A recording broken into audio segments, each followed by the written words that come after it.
कैथल जिले के कलायत उपमंडल के एक गांव में एक बड़ी घटना लगभग एक साल पहले घटी थी, जिसमें एक नाबालिग लड़की का रेप करके उसको जला दिया था।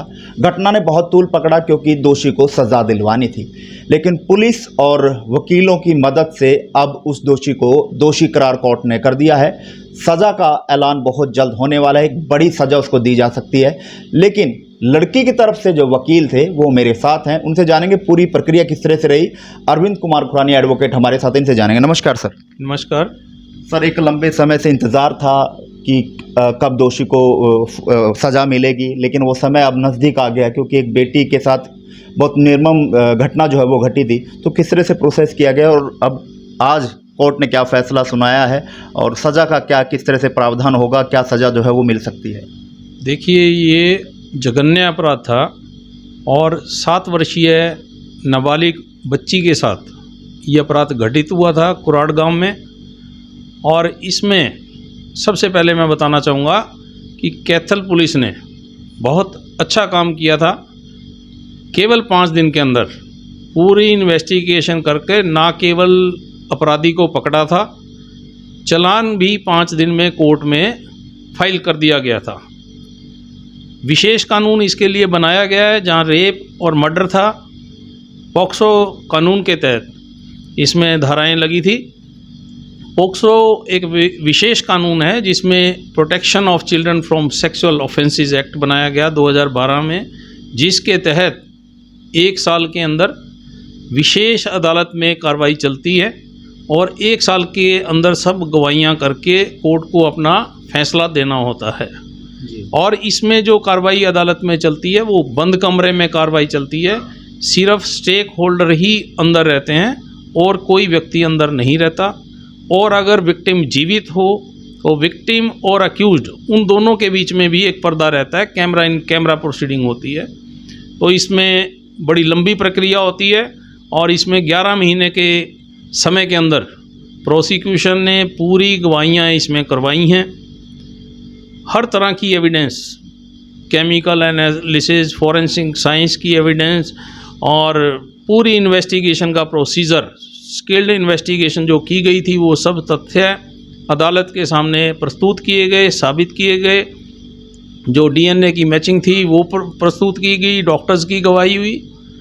अक्यूज़ को भी मौका मिलता है, लेकिन पॉक्सो में सेक्शन 29 के तहत दोषी को अपने आप को निर्दोष साबित करना होता है। ये एक अलग से प्रक्रिया है, बदलाव है कानून में, और ये बच्चों को संरक्षण देने के लिए ऐसा कानून बनाया गया है, कठोर नियम बनाया गया है ताकि समाज में मैसेज जाए और कोई भी भ्रमित होकर गलत काम ना कर सके।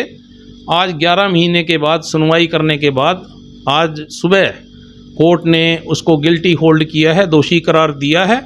अभी लंच के बाद जो है कितनी सज़ा उसको मिलनी चाहिए उसके ऊपर बहस होगी। दोषी को भी विधिक सेवा की तरफ से वकील दिया गया है। वही मेरा सवाल वहीं पे था, क्योंकि जब इस घटना का आग जब हो रही थी, फैल रही थी, तो पूरे हरियाणा की नज़रें इस मामले पर थी।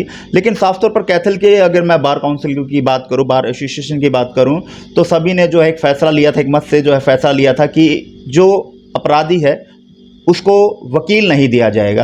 तो उसको वकील कैसे मुहैया करवाया गया, तो किस तरह से उसका केस आगे चला? देखिए, कानून में एक प्रक्रिया बनाई गई है, लीगल सर्विस अथॉरिटी एक्ट 1987 बनाया गया है, जिसके तहत अपराधी को भी विधिक सेवा की तरफ से मुफ्त कानूनी सहायता के तहत वकील उपलब्ध कराया जाता है। यानी सरकारी वकील उपलब्ध करवाया गया उनको? यस जी, ताकि वो ये ना कह सके कि मुझे सुनवाई का, अपनी पैरवी करने का, प्रावधान का मौका नहीं दिया गया। तो उसको विधिक सेवा की तरफ से वकील दिया गया और जो मृतका थी, बच्ची थी, विक्टिम, उसके परिवार को भी विधिक सेवा की तरफ से वकील दिया गया, जो मैं हूं, और मैंने उनकी तरफ से पैरवी की है इसमें। और सरकारी वकील, जो सीनियर सरकारी वकील हैं, श्री जय भगवान गोयल, उन्होंने इसमें पूरी प्रोसिक्यूशन की तरफ से प्रस्तुति दी है, पूरी एविडेंस उन्होंने कराई है और बड़े अच्छे ढंग से इस प्रक्रिया को अमल में लाया गया है।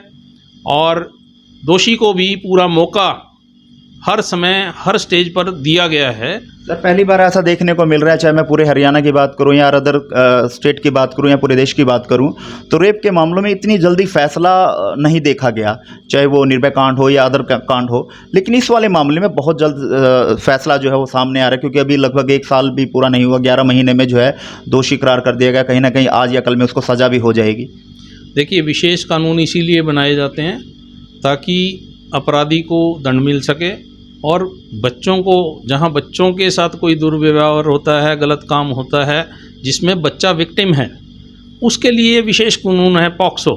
पॉक्सो की प्रक्रिया में समयबद्ध टाइमलाइन किया गया है। इसको 1 साल के अंदर इसका फैसला न्यायालय को देना होता है। प्रोसिक्यूशन को अपनी सारी एविडेंस उसे 1 साल के समय के अंदर पूरी करनी होती हैं, और वो अब समय आ गया है। और जैसे आज उसको दोषी करार दिया गया है, अब मैं ये समझता हूँ कि कोर्ट के पास 2 ही ऑप्शन हैं, या तो रेयरेस्ट ऑफ रेयर केस में इसको कैपिटल पनिशमेंट दी जाए, to be hanged till death, और या till last breath of life he has to be given life imprisonment. No other option left with the court. यानी कि ये समझा जाए कि अब सिर्फ अगर कोर्ट अगर सज़ा देती है तो या तो फांसी की सज़ा इसको दी जाएगी, या फिर अंतिम सांस तक इसको उम्र कैद की सज़ा दी जाएगी। बिल्कुल ऐसा ही है।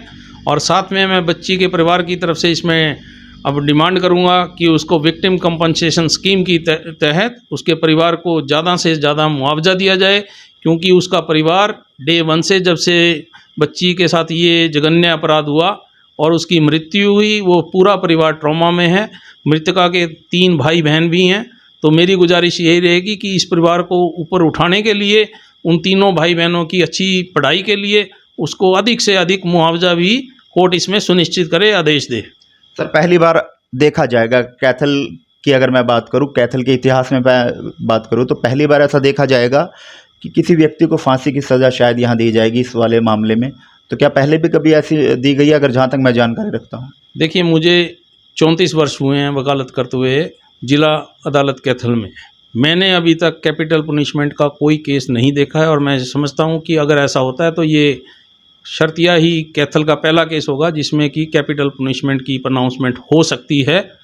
और इसमें मैं पूरा श्रेय कैथल पुलिस को, कैथल प्रशासन को और डिस्ट्रिक्ट अटॉर्नी ऑफिस को, श्री जय भगवान गोयल जो पब्लिक प्रोसिक्यूटर हैं, जिन्होंने इसकी पूरी पैरवी की है, और जो भी स्टेक होल्डर इसमें इन्वॉल्व रहे, जिन्होंने एविडेंस दिया, उन सबको इसका श्रेय देता हूं।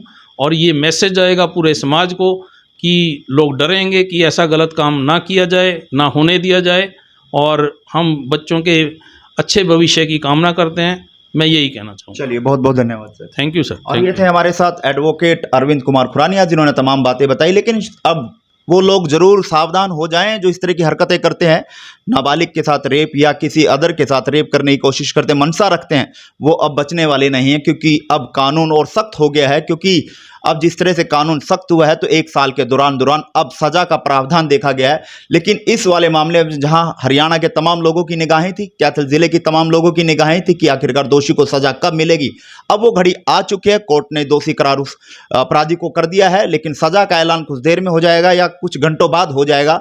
लेकिन सज़ा या तो फांसी की दी जा सकती है या अंतिम सांस तक जो है उम्र कैद की सज़ा जो है वो दी जा सकती है।